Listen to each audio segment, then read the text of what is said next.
আবৃত্তি করার চেষ্টা করছি জীবনানন্দ দাশের সেই বিখ্যাত কবিতা বনলতা সেন।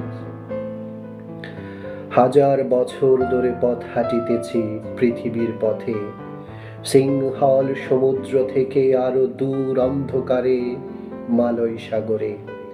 অনেক ঘুরেছি আমি বিম্বিসার অশোকের দোসর জগতে, সেখানে ছিলাম আমি আরো দূর অন্ধকারে বিদর্ভ নগরে। আমি ক্লান্ত প্রাণেক, চারিদিকে জীবনের সমুদ্র সফেন, আমারে দুদণ্ড শান্তি দিয়েছিল নাটোরের বনলতা সেন। চুল তার কবেকার অন্ধকার বিদিশার নেশা, মুখ তার শ্রাবস্তির কারুকার্য। অতিদূর সমুদ্রের পর হাল ভেঙে যে নাবিক হারাইয়াছে দিশা, সবুজ ঘাসের দেশ যখন সে চোখে দেখে দারুচিনি দ্বীপের ভিতর, তেমনি দেখেছি তারে অন্ধকারে। বলেছে সে, এতদিন কোথায় ছিলেন?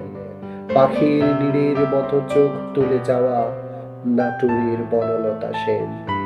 সমস্ত দিনের শেষে শিশিরের শব্দের মতন সন্ধ্যা আসে, ডানার রুদ্রের গন্ধ মুছে ফেলেছি, পৃথিবীর সব রং মুছে ফেলে পাণ্ডুলিপি করে আয়োজন।